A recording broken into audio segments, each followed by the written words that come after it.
Κυρίες και κύριοι, καλησπέρα σας και καλώς ήρθατε για άλλη μια φορά στις εικόνες. Στο πρώτο μέρος της εκπομπής μας για τη Μαλαισία είχατε την ευκαιρία να παρακολουθήσετε το ρεπορτάζ για την πολυπίκυλη πρωτεύουσα Κουάλα Λουμπούρ με τις πλούσιες αγορές της και το νησί των πειρατών, το Λαγκάουι. Έναν επίγειο παράδεισο με μοναδικές δαντελωτές ακτές, γαλαζοπράσινα νερά και χαμογελαστούς ανθρώπους. Σήμερα, στο δεύτερο μέρος της εκπομπής μας για τη Μαλαισία, σας έχουμε κάτι το εντελώς διαφορετικό. Το εξωτικό δίνει τη θέση του στο άγριο και το απρόβλεπτο.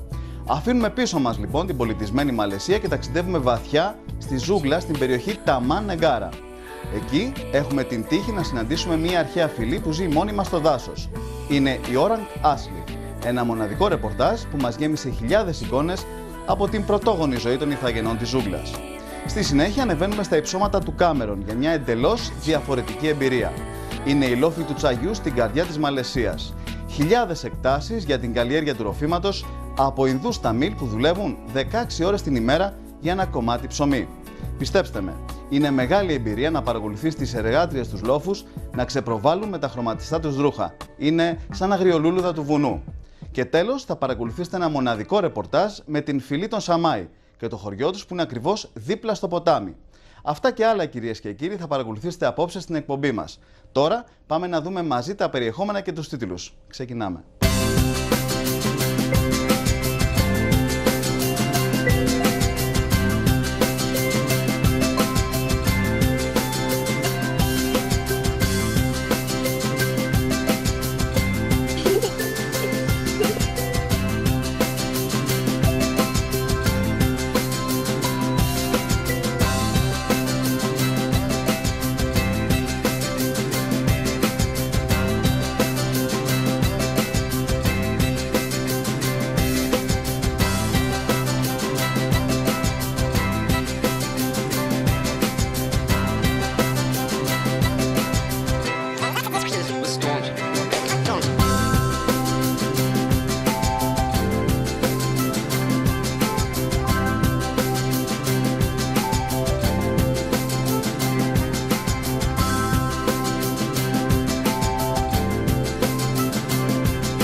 Πριν από δεκάδες χρόνια, όταν κάποιος ήθελε να περιγράψει τη Μαλαισία, μιλούσε για την Χρυσή Χερσόνησο με τους 9 Σουλτάνους. Οι 9 βασιλικές οικογένειες μέχρι και πριν από λίγα χρόνια έκαναν ό,τι ήθελαν στη χώρα. Μάλιστα, πολλοί πρίγκιπες είχαν κατηγορηθεί για σκάνδαλα, βιασμούς και ανθρωποκτονίες. Οι Σουλτάνοι πίστευαν ότι η χώρα ήταν κάτι σαν ιδιόκτητο οικόπεδο, με αποτέλεσμα να αρχίσουν να την ξεπουλάνε χωρίς όρια σε όποιον είχε δύναμη και χρήμα. Οι Εγγλέζοι ως κατακτητές πήραν τη μερίδα του λέοντος. Οι Κινέζοι κατάφεραν να ελέγξουν το εμπόριο και οι Ινδοί μετά το 1957 αναρριχήθηκαν στην ανώτερη κοινωνική τάξη.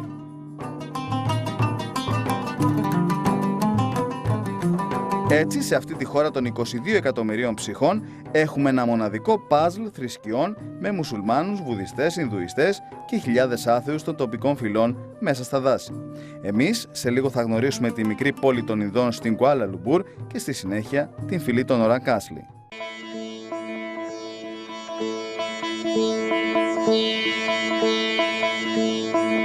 Οι Ινδοί, κυρίες και κύριοι, έχουν δύο καλά. Πρώτον, σε οποιοδήποτε μέρος κι αν βρεθούν, στα γρήγορα στείνουν την πολιτεία τους, δίνοντας ξεχωριστό χρώμα στην περιοχή, διατηρώντας πάντα ήθη, έθιμα και παραδόσεις, και δεύτερον, πολύ σπάνια δημιουργούν φασαρίες και προβλήματα. Είναι πάντα ευχάριστοι άνθρωποι, χαμογελούν και δεν παίρνουν τη ζωή σχεδόν ποτέ στα σοβαρά. Οι εικόνες που παρακολουθείτε δεν είναι από το Δελχή, αλλά από τη Little India, την ακμάζουσα κοινότητα των Ινδών στην Κουάλα Λουμπούρ, κοντά στο Χρυσό Τρίγωνο.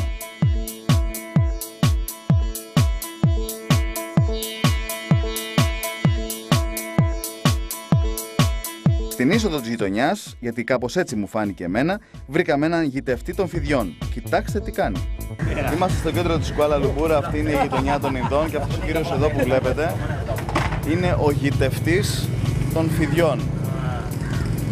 Αυτός ο άνθρωπος έχει στο σπίτι του δεκάδες, εκατοντάδες φίδια και όπως, εδώ κοιτάξτε τι γίνεται, και όπως μας έλεγε προηγουμένως και έλεγε και σε όλο τον κόσμο, no, it's not necessary. It's not necessary.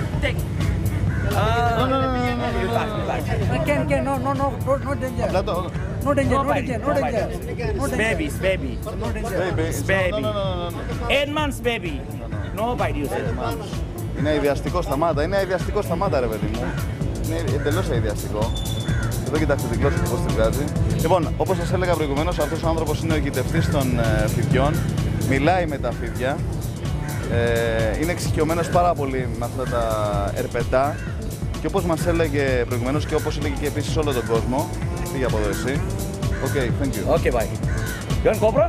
No. Δεν θέλω να πιάσω την κόμπρα, ίσως κάποια άλλη φορά.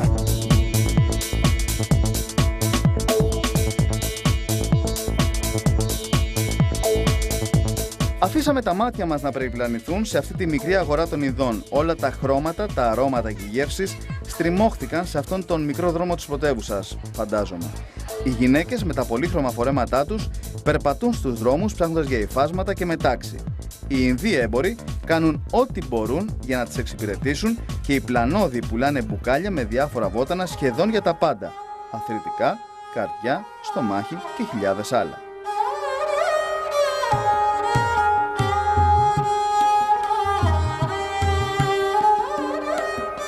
Οι Ινδοί δεν δείχνουν να βιάζονται για τίποτα. Σε αυτό μοιάζουν πολύ με τους Μαλάι και καθόλου με τους Κινέζους.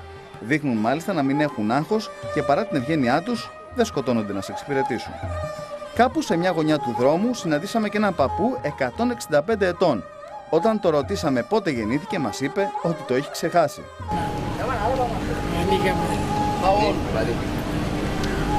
Στους περαστικούς πούλαγε τη μέθοδο μακροζωίας του. Ξέρετε, οι Ινδοί έχουν αιμονές με τη μακροζωία, τη θρησκεία και τα μαύρα μαλλιά. Δεν είναι να δούνε λευκή τρίχα στο κεφάλι τους. Πέφτουν σε βαθιά μελαγχολία.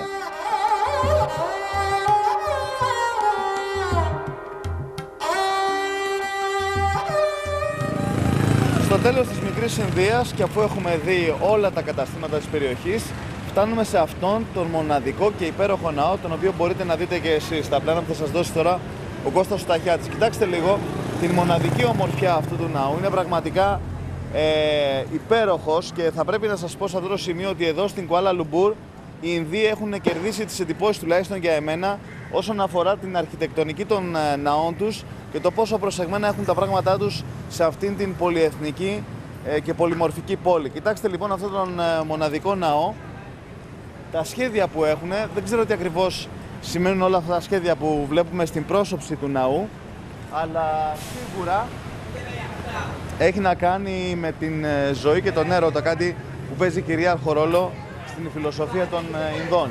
Κοιτάξτε λοιπόν, είμαστε σε αυτόν τον μικρό ναό, τον τόπο λατρείας των Ινδών. Εδώ κάνουν και όλες τις τελετές τους, κυρίως τις γαμήλιες τελετές τους, έχουν την ειδική αίθουσα και όπως βλέπετε είναι πολλοί αυτοί που τον επισκέφτονται αυτόν τον ναό για να πάρουν έτσι μια γεύση Ινδίας.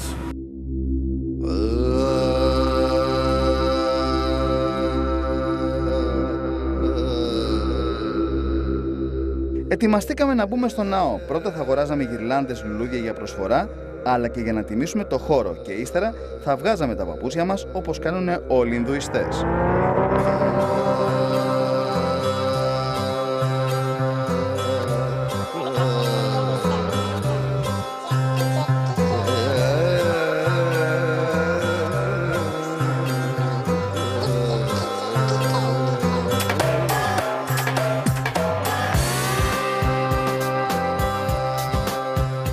σπάνια νομίζω σε ναό μπορείς να θαυμάσεις τόση αρμονία χρωμάτων, παραστάσεων και ατμόσφαιρας.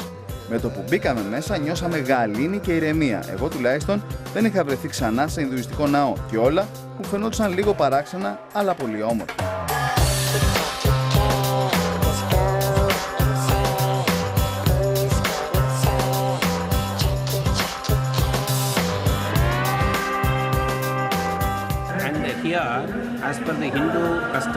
Ο ναός μας είναι κάθε μέρα ανοιχτός για τους πιστούς αλλά και για όποιον άλλον θέλει. Υπάρχουν όμως τελετές που γίνονται για συγκεκριμένες περιπτώσεις. Όταν κάποιος έχει πρόβλημα με το σπίτι ή την οικογένεια, έρχεται σε έναν από εμάς, βγαίνουμε από το ιερό και συζητάμε μαζί του. Έτσι φέρνουμε το Θεό δίπλα του. Οι πιστοί για να μας ευχαριστήσουν προσφέρουν φρούτα και λουλούδια. Όσο για την άσπρη σκόνη που βλέπετε, συμβολίζει την αγνότητα του ιερέα. Θα δείτε και πολλά νεογέννητα παιδιά. Είναι σημαντικό να έρχονται κοντά στο Θεό από μικρά. Έτσι λέει η παράδοση.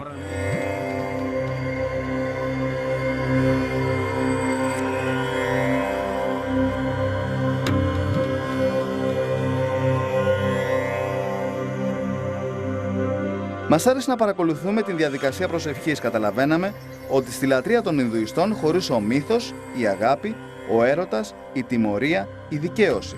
Όλα αυτά φυσικά στον υπερβολικό τους βαθμό, κάτι που σε εμάς τους δυτικούς έκανε ιδιαίτερη εντύπωση.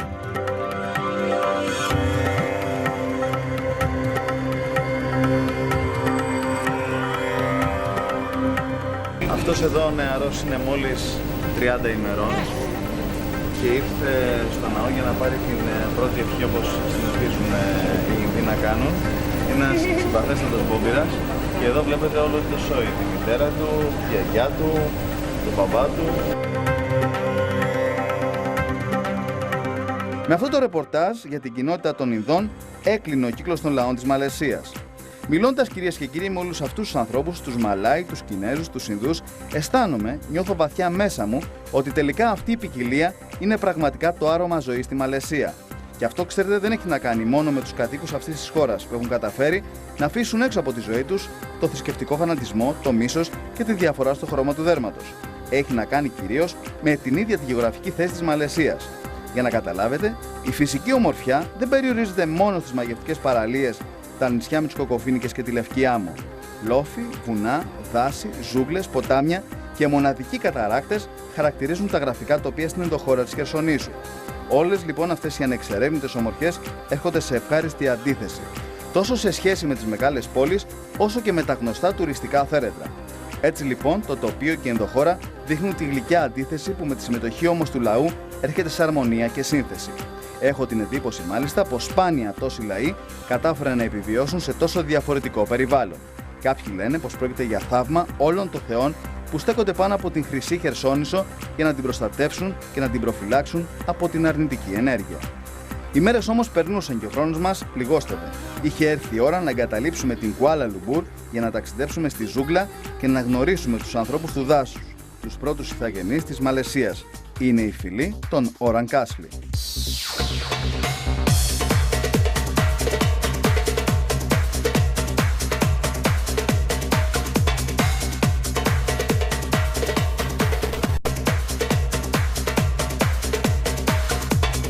Αφήσαμε πίσω μας την πολύβουη και πολυεθνική Κουάλα Λουμπούρ για να εξερευνήσουμε την ενδοχώρα. Με το αυτοκίνητο θα ξεκινούσαμε ξημερώματα από την πρωτεύουσα για να προλάβουμε την πυρόγα που θα μας έβαζε στο πάρκο Νεγκάρα και την άγρια ζούγκλα. Ξεκινήσαμε από τις 5 το πρωί για να φτάσουμε σε αυτήν την υπέροχη μοναδική τοποθεσία. Είμαστε σχεδόν στην άκρη της ζούγκλας και προετοιμαζόμαστε για να μπούμε στον Τζελάι River. Είμαστε αυτό είναι το καραβάκι μας, το κρατάω απλά για να μην φύγει.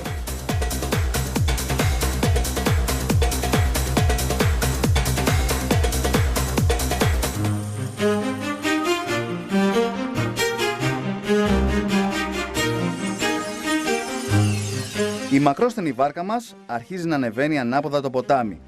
Ανάλογα με τις ικανότητες του οδηγού να ξεπερνά τα αβαθή σημεία και τα στενά περάσματα του ποταμού, η διαδρομή διαρκεί από 2,5 έως 3,5 ώρες μέσα από ένα πανέμορφο με συνεχείς αναλλαγές τοπίο.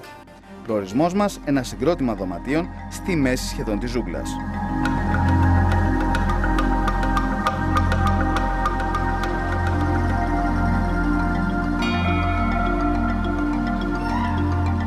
Αν και κάναμε μεγάλες προσπάθειες να κρατηθούμε όρθιοι και να θαυμάσουμε τις μοναδικές εικόνες, τελικά, όπως βλέπετε κι εσείς, δεν τα καταφέραμε.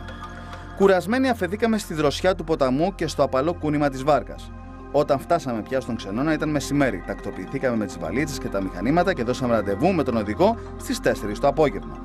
Σύμφωνα με τον ίδιο, θα ήταν μοναδική ευκαιρία για εμάς να περάσουμε τους καταράκτες και να συναντήσουμε μια νομαδική φυλή των Όραν Κάσλι που, σύμφωνα με τις πληροφορίες που είχαν στήσει τον καταβλισμό τους στις όχθες του ποταμού, περίπου 2 ώρες απόσταση.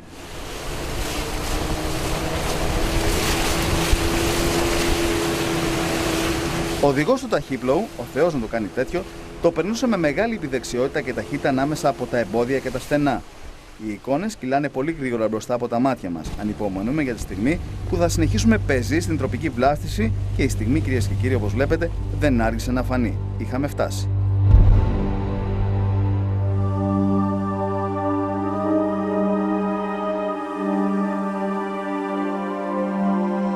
Έχουμε έρθει εδώ λοιπόν με τον τηλεοπτικό φακό του Αλφα, με τον Κώστα Ταχιάτη και την Ιωάννα Κρομίδα για να καταγράψουμε στιγμές από την ζωή των Orang Asli, δηλαδή των ανθρώπων που ζουν πλέον παραδοσιακά σε αυτόν τον παραδεισένιο τόπο.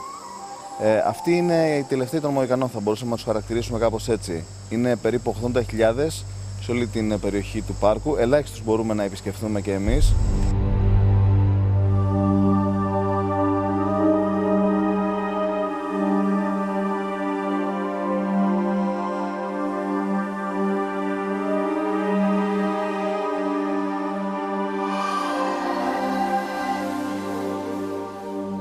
Οι Orang Asli χωρίζονται σε πολλές ομάδες και η ιστορία τους χάνεται μέσα στη ζούγκλα της Μαλαισίας.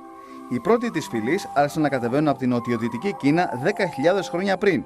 Οι άνθρωποι που παρακολουθείτε είναι απόγονοι των ανθρώπων του δάσους που για αιώνες έζησαν σε πλήρη αρμονία με τη ζούγκλα ως νομάδες κυνηγοί. Η παρακμή τους άρχισε στις αρχές του 20ου αιώνα. Τα δάση τους άρχισαν να καίγονται ή να αποψηλώνονται για να γίνουν καλλιεργήσιμη γη, στερώντας από τους Orang Asli το κυνήγι που για αυτούς σήμαινε τροφή. Κοιτάξτε την θέση που είναι αυτό το χωριό. Είναι ακριβώς δίπλα από το ποτάμι. Κοιτάξτε αυτή τη νεαρή κοπέλα. Εδώ δεξιά, Κώστα δεξιά, έχει ένα μωρό στην αγκαλιά της. Να δείτε. Κάτι δεις. Στην Ελλάδα να δεις Κώστα να δεις. Δεν πρέπει να είναι πάνω από 12 χρόνια αυτή η κοπέλα.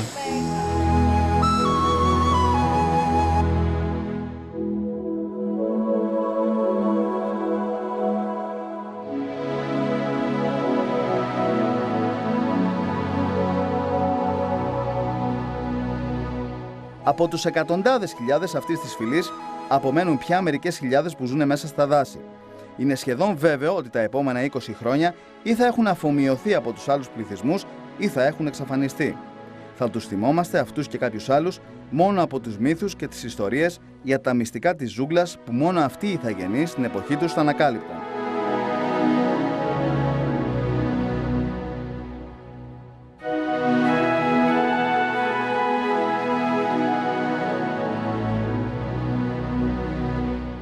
Νομίζω πως άξιζε τον κόπο να τους δούμε και να μιλήσουμε μαζί τους, αν και μόλις αντιλήφθησαν την παρουσία μας, κρύφτηκαν στις καλαμίνιες καλύφες, δείχνοντάς μας πως ήμασταν επιθύμητοι.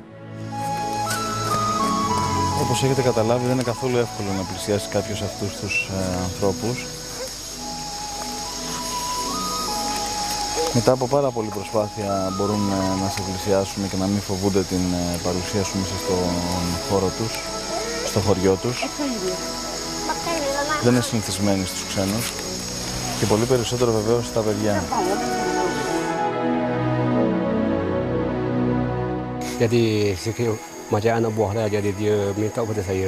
Οι Orang Asli είναι παραδοσιακοί κυνηγοί. Όταν χρειαζόμαστε τροφή, πηγαίνουμε στο δάσος για 2 ημέρες και κυνηγάμε. Έτσι γινότανε παλιά, αλλά τώρα το δάσος μας τιμωρεί. Δεν μας προσφέρει πια τροφή και έτσι αναγκαζόμαστε να ζητιανεύουμε για να επιβιώνουμε. Κάποτε ήμασταν περήφανοι για τη ζωή μας και καταφέρναμε να ζήσουμε αρμονικά στο ποτάμι. Σήμερα όλα έχουν αλλάξει. Τις βάρκες δεν μπορούμε να τις επισκευάσουμε. Τα παιδιά μας πεθαίνουν από αρρώστιες ξένες για εμάς. Η κυβέρνηση υποσχέθηκε να μας αφήσει να ζήσουμε ήσυχα στη ζούγκλα, όμως τώρα φέρνει ή προσπαθεί να φέρει τουρίστες στα σπίτια μας για να μας βλέπουν και να κοροϊδεύουν. Θα αναγκαστούμε να το κάνουμε και αυτό. Δεν έχουμε περιθώρια. Οι περισσότεροι από εμάς είναι ήδη στην πόλη και δουλεύουν. Εμένα και την οικογένειά μου θα βρείτε εδώ στη ζούγκλα. Εδώ γεννήθηκα, εδώ θα πεθάνω. Όσο περνούσε η ώρα, οι ηθαγενείς άρχισαν να μας συνηθίζουν.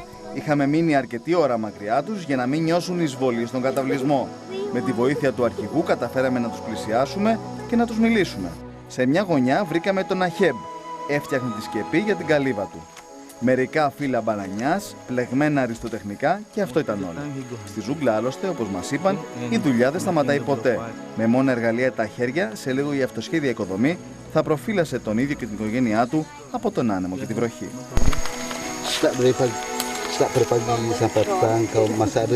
Δεν έχω να κερδίσω τίποτα στην πόλη. Οι φίλοι και η οικογένειά μου είναι εδώ. Ξέρω ότι πολλοί της φυλής μου έχουν εγκαταλείψει το δάσος, όμως νομίζω πως το έχουν μετανιώσει. Η ζούγκλα φιλοξενεί τα πνεύματα των προγόνων μου. Αν φύγω θα με καταραστούν και θα με καταβροχθήσουν. Σχεδόν όλοι στο χωριό πίστευαν τα ίδια με τον άντρα που ακούσατε. Η ανημιστική πίστη τους υπαγόρευε σχεδόν τα πάντα, από το πώς θα συμπεριφερθούν στο δάσος μέχρι το πώς θα απονείμουν δικαιοσύνη. Μεγάλη εντύπωση όμως μου έκαναν τα παιδιά τους. Όταν οι πιτσιρικάδες δεν ακολουθούν τον πατέρα στο κυνήγι, μένουν στο σπίτι. Κυκλοφορούν ελεύθερα με την προστασία των μεγαλύτερων. Όμως ακόμη και εμείς, οι ανίδεοι, καταλάβαμε ότι σε αντίθεση με τα παιδιά του δυτικού πολιτισμού, αναπτύσσουν πολύ νωρίς το αίσθημα της αυτοσυντήρησης. Από μικρά μαθαίνουν να σκαρφαλώνουν στα δέντρα, να κατασκευάζουν καλύβες, να συλλέγουν μέλι, να πιάνουν ζώα, φίδια, σαύρες και φυσικά να παίζουν ανέμελα στη ζούγκλα. Όσο για τις γυναίκες, έμαθα ότι μόλις είναι έτοιμες να τεκνοποιήσουν, αμέσως δεσμεύονται και κάνουν παιδιά.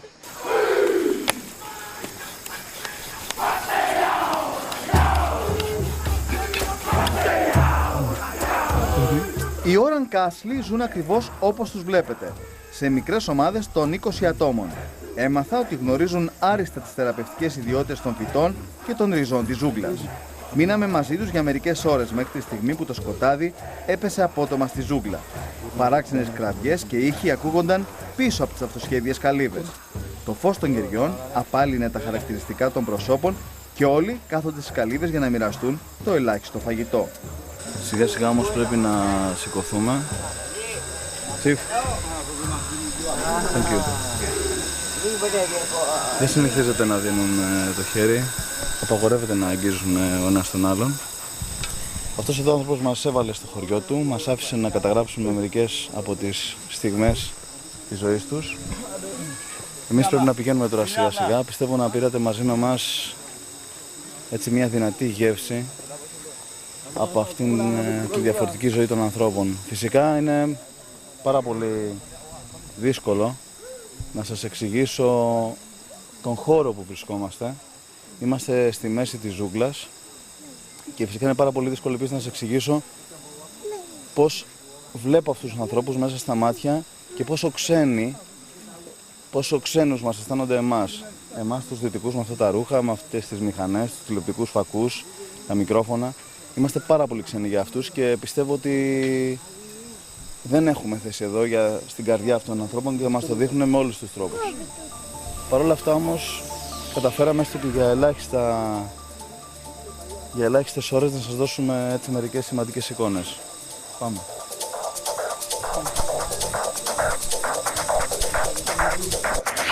Λοιπόν, ήταν μια μοναδική εμπειρία. Τώρα όμως έχει αρχίσει να βρέχει και να δω πώς θα γυρίσουμε στο launch. Ήδη ο νεαρός παραπονήθης θα γυρίσει στο βαρκάκι.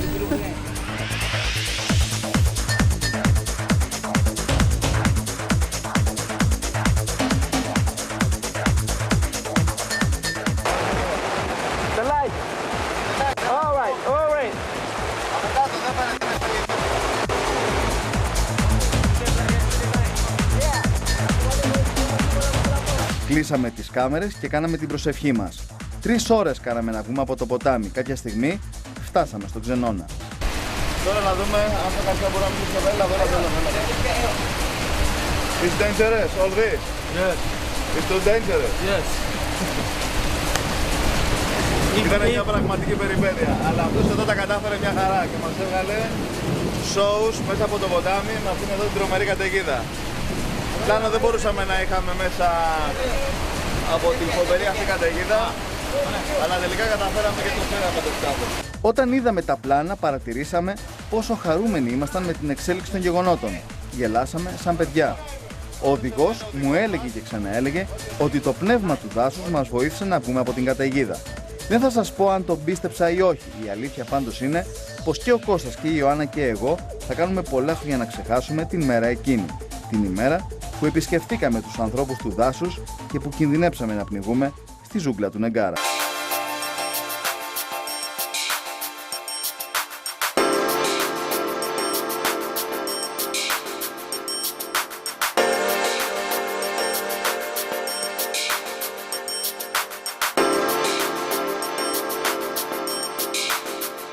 Εξαιτίας των σχετικά σταθερών κλιματολογικών συνθηκών, τα δάση της Μαλαισίας παρουσιάζουν έναν απίστευτο πλούτο. Οι επιστήμονες, αν και έχουν προσπαθήσει αρκετά, δεν έχουν καταφέρει τελικά να λύσουν τα χιλιάδες μυστήρια που κρύβονται επιμελώς στο πιο αρχαίο δάσος του κόσμου. Με μια μικρή πυρόγα θα πηγαίναμε στην κατεύθυνση του ποταμού για να περπατήσουμε στις κρεμαστές γέφυρες μέσα στη ζούγκλα. Ωραία περιπέτεια, σκέφτηκα.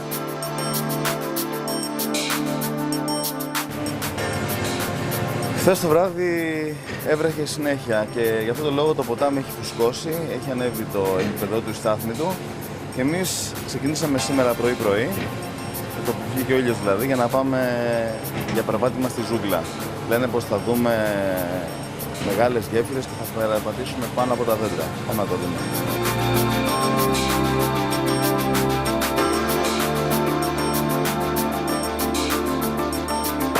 Ανεβήκαμε με σχετική δυσκολία τα 700 μέτρα και ξεκινήσαμε την πεζοπορία στις κρεμαστές γέφυρες. Το ύψος πάνω από 80 μέτρα.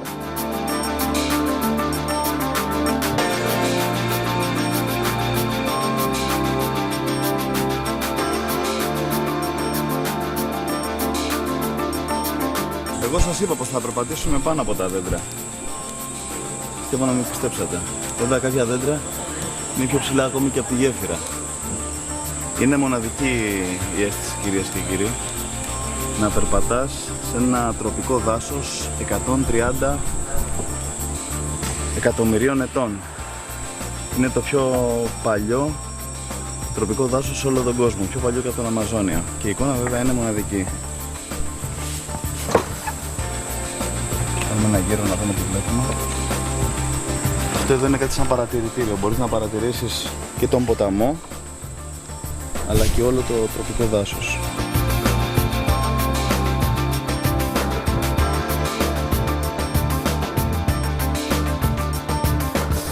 Τεράστια δέντρα. Το ύψος τους λες και παρατηρήσω ότι δεν φτάνει πουθενά. Μας λέει να φύγουμε έπειτα. Στη γέφυρα δεν πρέπει να είσαι, πρέπει να έχεις απόσταση 10 μέτρα ένας από τον άλλον. Αυτό είναι το πρώτο, και το δεύτερο είναι ότι δεν πρέπει να κοιτάξεις καμία περίπτωση προς τα κάτω, γιατί μπορεί να πάθεις πανικό και να μείνεις πάνω στη γέφυρα. Θαυμάσαμε από ψηλά το Ταμάν Νεγκάρα, το μεγαλύτερο εθνικό πάρκο της Μαλαισίας. Η μαγευτική αυτή περιοχή αποτελεί παράδεισο για διάφορα είδη ζώων: ελέφαντες, τίγρης, λεοπαρδάλεις και ρινόκερους.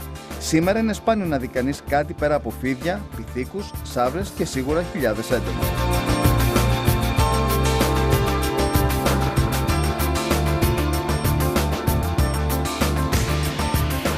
Exciting.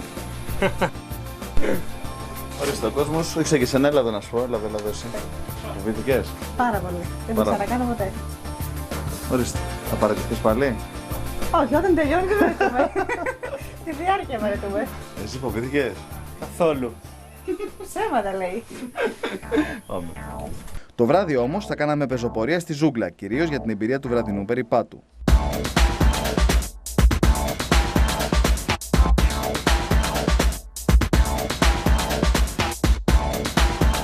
Αυτό λέγεται νυχτερινό περπάτημα. Περπατάμε δηλαδή μέσα στο τροπικό δάσος του πάρκου, στη μια προσπάθειά μας να δούμε κάποια ζώα ή έντομα. Έχει πάρα πολύ μεγάλο ενδιαφέρον, διότι είναι έτσι πολύ ευχάριστη εμπειρία και εντελώς διαφορετική εικόνα του δάσους το βράδυ.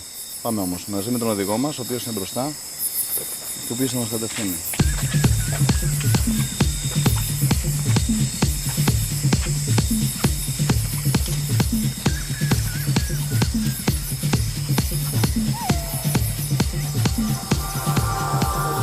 Κάποιοι βέβαια επιτίδιοι ξεναγοί πουλάνε στους τουρίστες φύκια για μεταξωτές κορδέλες, για να το πω λαϊκά. Ότι δηλαδή θα δούνε οι τουρίστες τίγρης, ρινόκερους και άλλα τέτοια παραμύθια. Για εμάς άξιζε και μόνο η εμπειρία να κάνουμε μερικά χιλιόμετρα στο αρχαιότερο δάσος του κόσμου και να δούμε φυσικά φωλιές φιδιών, νυχτερίδες και καμιά τίγρη να περνάει στα γρήγορα.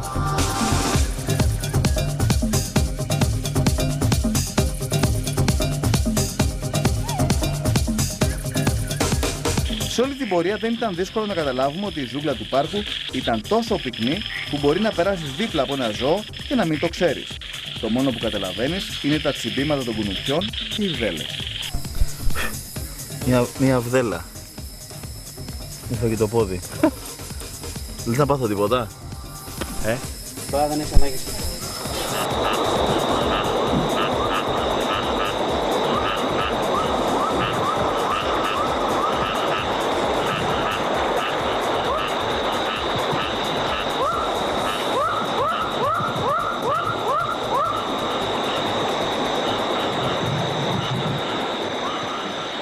Είναι πιο δύσκολο, Κώστα. Εδώ. Τα κουνούπια. Και οι μύγες είναι αυτά, κουνούπια είναι. Και η ζέστη και η υγρασία όλα υποφέρονται. Τα μυγάκια που σε τσιμπάνε δεν υποφέρονται. Εσύ, Ιωάννα. Μάλλον ο φόβος να είσαι εδώ μέσα νύχτα.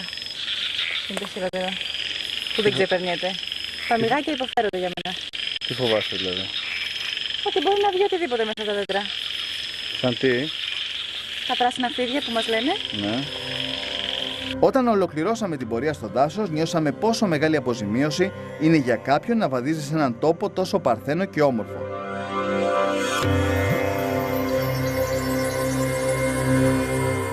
Το επόμενο πρωί ήμασταν έτοιμοι να ξεκινήσουμε την επιστροφή. Μας περίμενε μια εντελώς διαφορετική εμπειρία. Το Cameron Highlands, με τις πηπίες τσαγιού και ένα χωριό δίπλα στο ποτάμι.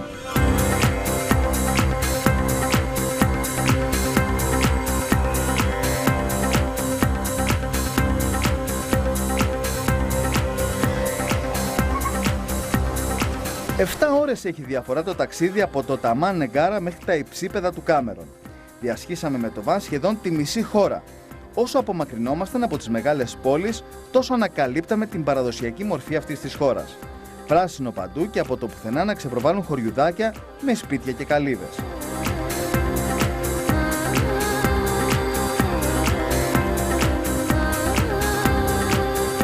Σχεδόν απόγευμα είχαμε φτάσει στο βουνό. Τώρα θα ξεκινούσαμε την ανάβαση.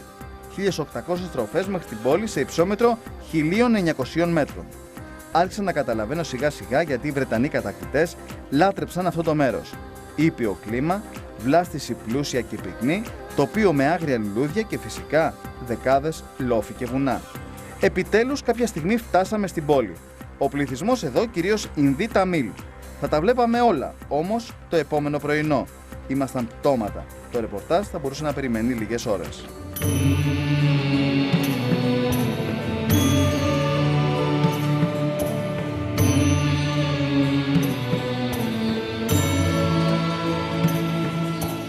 Στο πρωινό μαθαίνουμε ότι η περιοχή πήρε το όνομά της από έναν τοπογράφο με το όνομα William Cameron. Τι έκανε αυτός ο τύπος? Το 1885 χαρτογράφησε την περιοχή, ξετρελάθηκε με τη μοναδική ομορφιά και φώναξε τους φίλους του φάρμερ από την Αγγλία να καλλιεργήσουν τσάι στους λόφους και να το απολαύσουν όλοι μαζί στα σαλέ που θα έφτιαχναν. Έλα όμως που κανένας ντόπιος δεν πήγαινε να δουλέψει στη σκλαβιά των Άγγλων, κορόιδα ήταν. Για ψίχουλα να δουλεύουν 16 ώρες την ημέρα.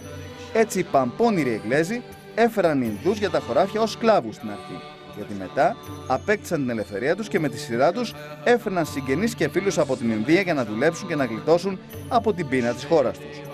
Έτσι, χιλιάδες Ινδοί ακόμη και σήμερα δουλεύουν στα κτήματα του τσαγιού σε συνθήκες που θα παρακολουθήσετε αμέσως τώρα.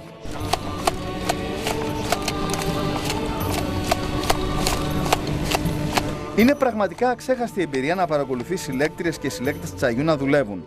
Μέσα στους καταπράσινους λόφους τους βλέπεις να ξεφυτρώνουν με τα χρωματιστά φορέματά τους σαν παπαρούνες του βουνού. Η φυτεία Boy είναι μία από τις μεγαλύτερες. Η βιντεοσκόπηση απαγορεύεται από τα αφεντικά. Επιτρέπεται μόνο να δεις την εργοστασιακή παραγωγή. Εμείς, παίζοντας κρυφτούλι με έναν ανεκτικό Ινδοεπιστάτη, προσπαθήσαμε να κάνουμε τη δουλειά μας. Αν μου έλεγε κάποιος ότι αυτό το μέρος βρίσκεται στη Μαλαισία, σίγουρα δεν θα τον πίστευα. Είμαστε στα Cameron Highlands, στους λόφους του τσαγιού. Και κοιτάξτε αυτό το μοναδικό τοπίο, αυτή τη μοναδική ομορφιά και τους εργάτες που δουλεύουν ακριβώς πίσω μου, μαζεύοντας το τσάι. Είμαστε λοιπόν εδώ στα κτήματα ενός μεγαλοκτηματία, θα έλεγα, Σκοτσέζου επιχειρηματία, ο οποίος έχει όλη αυτή την έκταση, όπου και αν πιάσει το μάτι σας είναι όλα αυτά τα πράγματα δικά του, όλες αυτές οι εκτάσεις είναι δικές του και έχει βάλει τους εργάτες εδώ και 3 γενιές αυτή η οικογένεια να δουλεύουν πάνω στην παραγωγή του τσαγιού. Εμείς ήρθαμε εδώ για να καταγράψουμε όλη αυτή την παραγωγική διαδικασία, να σας δείξουμε πώς γίνεται το μάζεμα του τσαγιού μέχρι και την συσκευασία του, αλλά και να μιλήσουμε με αυτούς τους ανθρώπους που δουλεύουν τόσο σκληρά από το ξημέρωμα μέχρι και την δύση του ηλίου. Πάμε όμως όλα αυτά για να τα δούμε μαζί. Οι εργάτες δουλεύουν συνέχεια, δεν σταματάνε ούτε λεπτό. Η δουλειά εξαιρετικά σκληρή και δύσκολη. Όλες οι κινήσεις θέλουν τέχνη και προσοχή. Μέσα σε αυτές τις απίστευτες εκτάσεις νιώθεις χαμένος μέσα στο πράσινο.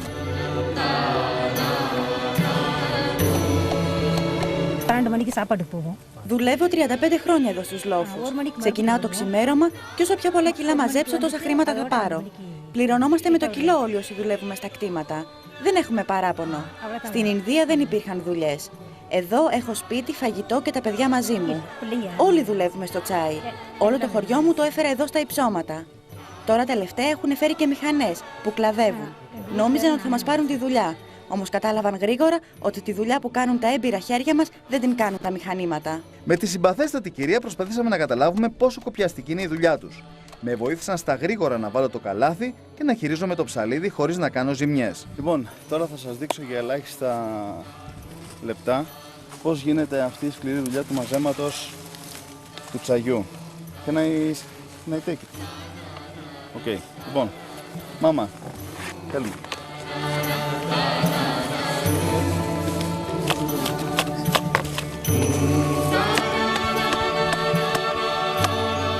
Λοιπόν, κόβουμε τα πάνω κομμάτια, αυτά εδώ δηλαδή, όχι τον καρπό προς τα κάτω, αυτά εδώ που έχουν διαφορετικό χρώμα και τα πετάμε πίσω. Μάμα! That is okay? Αυτό γίνεται όλη την ημέρα. Είναι, τι σας φαίνεται απλό, αν το κάνεις για ελάχιστα δευτερόλεπτα, φυσικά δεν παθαίνεις τίποτα. Αλλά φανταστείτε αυτό να το κάνεις ώρες ολόκληρες, να μαζέψεις δηλαδή τους καρπούς για ώρες ολόκληρες, με σκοπό να μαζέψεις 1 κιλό, το οποίο 1 κιλό κοστολογείται προς περίπου 20 cents δικά τους μαλαισιανά λεφτά. Δηλαδή στα δικά μας πρέπει να είναι 4 cents στο ευρώ, φανταστείτε δηλαδή. Και μαζεύουν περίπου 30 κιλά, δηλαδή δουλεύουν από το πρωί μέχρι το βράδυ πάνω σε αυτήν ακριβώς την παραγωγική διαδικασία. Πολύ δύσκολη δουλειά και πολύ σκληρή.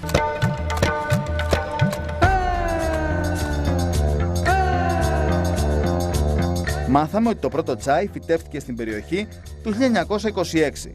Οι θάμνοι τσαγιού κόβονται κάθε 7 με 8 ημέρες. 5 κιλά φύλου φτιάχνουν 1 κιλό τσάι. Στη συνέχεια ξεκινάει η εργοστασιακή διαδικασία. Τα φύλλα που συλλέγονται ζυγίζονται και ξεραίνονται. Τα ξεραμένα φύλλα τυλίγονται και πιέζονται και από τα κύτταρα του φύλου απελευθερώνονται οι χυμοί για βράσιμο. Έτσι αναδεικνύεται η χαρακτηριστική γεύση και το άρωμα τσαγιού. Τα βρασμένα φύλλα καίγονται, απορροφάται η υγρασία, τα φύλλα γίνονται μαύρα και τέλος το τσάι ταξινομείται σε ποιότητες. Αφαιρούνται τα κοτσάνια και ίνες πριν τοποθετηθούν σε τελάρα για την τελική ορίμανση.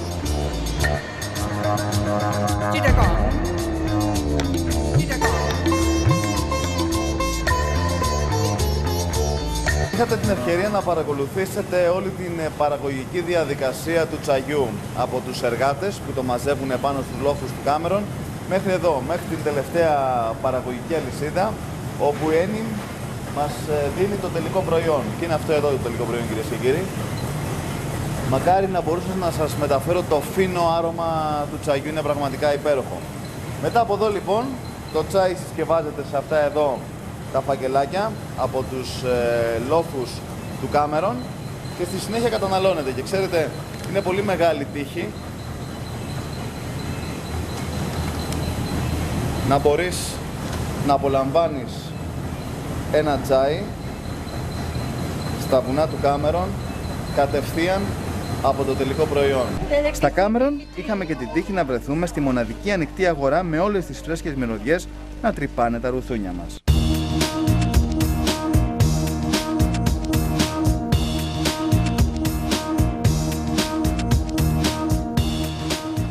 Όπως μπορείτε να δείτε και εσείς, τυπικός εγγλέζικος καιρός. Έχει αρχίσει να σιγοψυχαλίζει και εμείς ήρθαμε στην κεντρική αγορά των Highlands, εδώ στο Κάμερον. Και γιατί? Διότι όταν σε ένα μέρος βγαίνει φράουλα, βγαίνει τσάι, βγαίνουν αυτά τα υπέροχα λουλούδια, βγαίνουν όλα τα είδη των λαχανικών και προμηθεύουν όλη τη Μαλαισία και την γύρω περιοχή. Εμείς δεν θα έρθουμε εδώ για να πάρουμε γεύση από όλη αυτή την πανδεσία των αρωμάτων και των χρωμάτων? Φυσικά και θα έρθουμε. Και αυτό κάνουμε. Ξεκινάμε.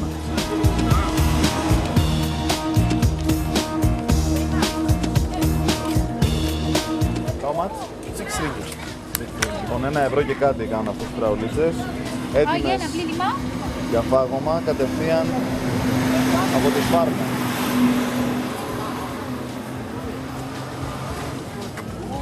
Πολύ γευστική. Nothing. Okay. Για να μην λέτε ότι δεν είμαι αντικειμενικός στα ρεπορτάζ. Είναι εδώ και στην κοπέλα να δοκιμάσει για να μας πει την άποψή της. Where are you from? Holland. Holland. Ολλανδία. Είδατε τι πράγματα βγάζει η Ολλανδία.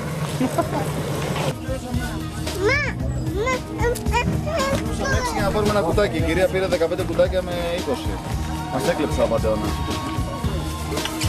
Λοιπόν, κοιτάξτε σύστημα που έχουν για τα λεφτά. Τα βάζουν εδώ, δεν ξέρω γιατί, αν τα κλέβουνε. Μετά πάει εδώ.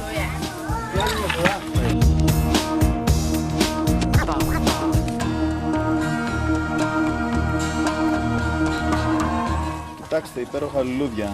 Όλα τα χρώματα του κόσμου και όλα τα αρώματα. Μοναδικές συνθέσεις.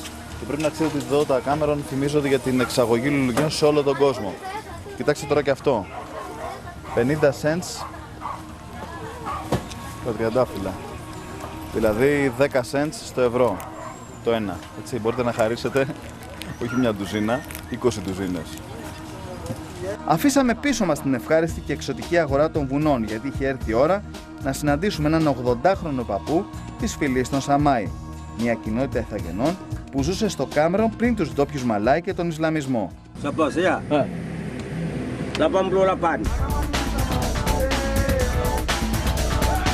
Τον υπέροχο αυτόν γέροντα το συναντήσαμε κατά τύχη και ενώ γυρνούσαμε από ένα ρεπορτάζ στους λόφους του Κάμερον.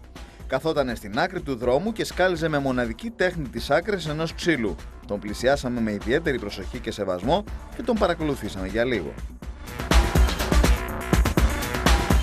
Μαζί με τη γυναίκα και τα παιδιά του, ο παππούς μας εξήγησε ότι ανήκει στη φυλή των Σενόι, το γένος των Σαμάι. Έτσι μάθαμε για μια φυλή που η γλώσσα τους μοιάζει με αυτή των Καμποτζιανών, τα χαρακτηριστικά τους δε είναι κάτι μεταξύ Όραν Κάσλι και Κινέζων. Ασχολούνται παραδοσιακά με το κυνήγι και την γεωργία. Ο παππούς μας εξήγησε ότι η φυλή ζούσε κατά χιλιάδες πριν από 100 χρόνια στους λόφους γύρω από το Κάμερον. Όταν όμως ήρθαν οι Εγγλέζοι, προτίμησαν να μεταναστεύσουν παρά να γίνουν σκλάβοι τους. Ο συμπαθητικός παππούς, αφού πρώτα μας έκανε μια μικρή επίδειξη των ικανοτήτων του, στη συνέχεια μας εξήγησε πώς θα συναντήσουμε ένα χωριό των Σαμάι δίπλα από το ποτάμι. Thank you.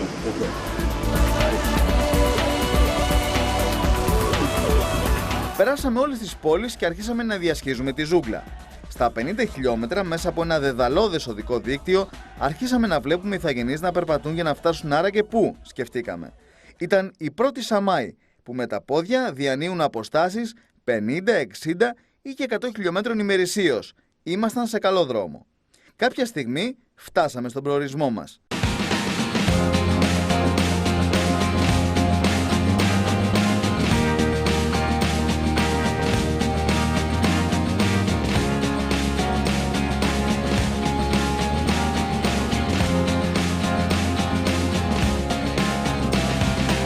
Πίσω από τα μεγάλα βουνά του Κάμερον διασχίσαμε όλες τις τοπικές πόλεις και ήρθαμε εδώ, στην κοιλάδα των Σαμάι, των ντόπιων ηθαγενών. Αυτοί εδώ οι άνθρωποι, κυρίες και κύριοι, που ήρθαμε να συναντήσουμε με τον τηλεοπτικό φακό του Α, γράψαν στα παλιά τους τα παπούτσια κυριολεκτικά και τους Βρετανούς κατακτητές, αλλά και τους κυβερνώντες της Μαλαισίας. Η κυβέρνησή τους εδώ και χρόνια τους έφτιαξε αυτόν εδώ τον δρόμο για να μπορούν να επικοινωνούν με την πόλη. Αυτοί όμως πεισματικά αρνούνται και μένουν πιστοί στις παραδόσεις τους. Στο χωριό μας υποδέχτηκαν χωρίς προβλήματα.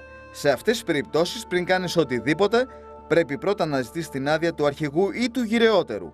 Δεν έχει σημασία αν έχεις επαγγελματική τηλεοπτική κάμερα όπως εμείς.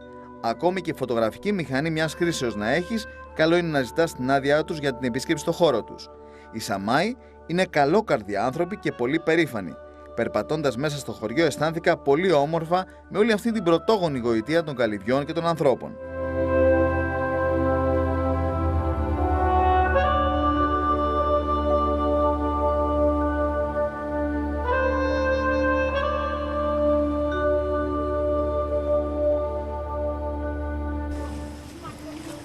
Πάμε τώρα να σας δείξουμε το χωριό που είναι φτιαγμένο, τα σπίτια τους. Λοιπόν, ξεκινάμε από εδώ, τα μικρά παιδάκια. Βλέπετε πλέον τα ρούχα τους στις βρύσες. Το νερό έρχεται κατευθείαν από το ποτάμι, το οποίο είναι δίπλα ακριβώς από το χωριό. Βλέπετε μια υπέροχη μικρή κοπελίτσα με τη ροζ πετσέτα της. Κοιτάξτε το χαμόγελό της, είναι πραγματικά πολύ υπέροχη. Πάμε στα παιδάκια λίγο πιο πάνω. Δείτε πως παίζουν έξω από το σπίτι τους. Αυτές οι καλύβες που βλέπετε είναι οι παραδοσιακές καλύβες των Ιθαγενών. Φοβήθηκε ο πιτσιρικάς, αλλά βρήκε την πόρτα κλειστή. Έπαιξες και έχασες. Κοιτάξτε αυτό το πιτσιρίκι τώρα εδώ, το κοριτσάκι που κάθεται γυμνούλικο έξω από το σπίτι του, όπως επίσης τη μαμά του. Hello. Φυσικά οι άνθρωποι δεν έχουν ξαναδεί κάμερα στη ζωή τους και λογικό είναι να μας φοβούνται κατά έναν τρόπο. Κάποια στιγμή, και ενώ ήμασταν όλη η ομάδα απορροφημένοι με το ρεπορτάζ, ο αρχηγός άρχισε να με τραβάει κυριολεκτικά προς το ποτάμι. «Βρε καλέ μου άνθρωπε, άσε με να τελειώσω το ρεπορτάζ», του λέω. Τίποτα αυτός. Μετά πολλά, εγκαταλείπουμε το ρεπορτάζ και πηγαίνουμε στο ποτάμι. Τι είδαμε? Σας αφήνω να το απολαύσετε όπως το απόλαυσα κι εγώ στην πρώτη ματιά.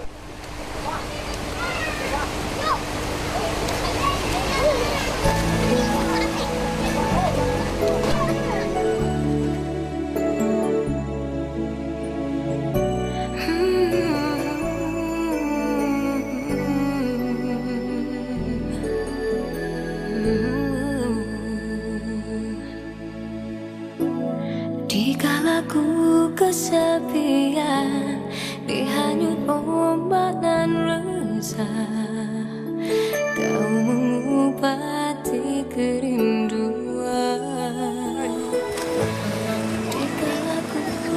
Δεν είναι πραγματικά μοναδικές αυτές οι εικόνες, κυρίες και κύριοι? Είναι το ποτάμι που περνάει ακριβώς δίπλα από το χωριό. Η κυβέρνηση της Μαλαισίας είδε και έπαθε για να πείσει αυτούς τους ανθρώπους να μπουν στον κοινωνικό ιστό της χώρας. Προσπάθησαν με νύχια και με δόντια να τους μεταφέρουν προς το κέντρο της πόλης, προς το κέντρο του Cameron Highlands. Αλλά αυτοί οι άνθρωποι παραμένουν σε αυτό εδώ το σημείο. Γιατί? Μπορείτε να το δείτε και μόνοι σας. Διότι πώς είναι δυνατόν να αφήσουν αυτά τα παιδιά αυτό το μοναδικό παράδεισο που έχουν ακριβώς κάτω από τα πόδια τους για να ενταχθούν στο κοινωνικό ιστό της πόλης, να μπουν στη βιομηχανική παραγωγή ουσιαστικά. Θα ήταν τεράστιο λάθος για αυτούς και το ξέρουν πολύ καλά. Και κοιτάξτε τους, σας παρακαλώ πολύ, κοιτάξτε αυτά τα μουτράκια τα υπέροχα, κοιτάξτε αυτά τα παιδιά πόσο ανέμελα παίζουν μέσα στο ποτάμι, πόσο ανέμελα κινιούνται σε αυτόν εδώ τον τόσο οικείο χώρο για αυτούς, πόσο όμορφα παίζουν μεταξύ τους και σας πληροφορώ δεν χρειάζονται ούτε παιχνίδια, ούτε περιττή διασκέδαση, ούτε παιδότοπους, ούτε τίποτα.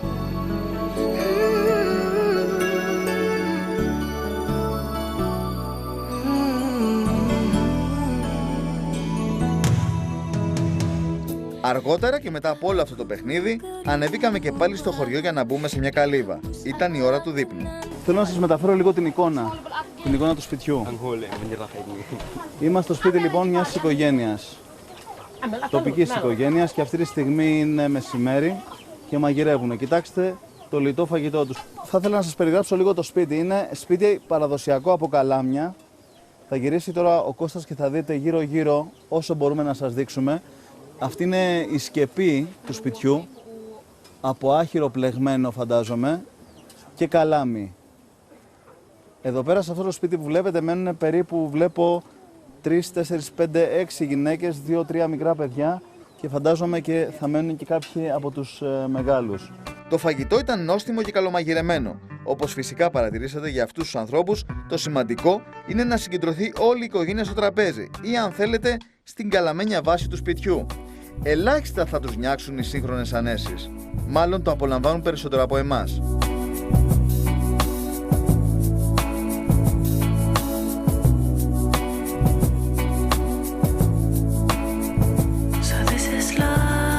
Οι Σαμάι έχουν μοναδική σχέση με τη φύση. Πιστεύουν στη δύναμη του ποταμού και στα πνεύματα του δάσους. Νομίζω πως σε λίγα χρόνια αυτή η θέα των μοναδικών γυναικών με τα μωρά στην αγκαλιά και τα πιτσιρίκια να κάνουν σκανδαλιές στο ποτάμι θα είναι όνειρο από το παρελθόν και αυτές οι ιστορίες θα λέγονται από παππούδες σε εγγόνια σαν παραμύθια.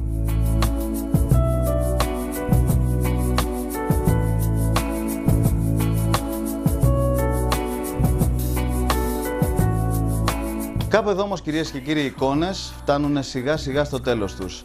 Με αυτές τις μοναδικές εικόνες από την φυλή των Σαμάι σας αποχαιρετούμε και σας ευχόμαστε μέχρι την επόμενη εκπομπή μας να είστε όλοι καλά. Γεια σας. Και με αυτές τις εικόνες απαράμιλης ομορφιάς, πάμε πάλι. Η Μαλέση είναι όλος ο υπόλοιπος σε ένα μυστήριο και αυτό τι έγινε. Να σας δώσω έτσι. Πάμε πάλι.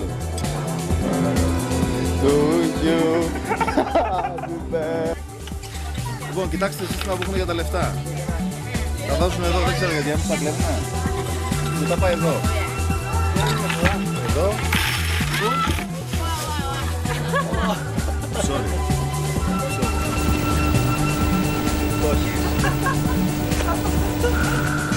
Πάμε άλλο ένα.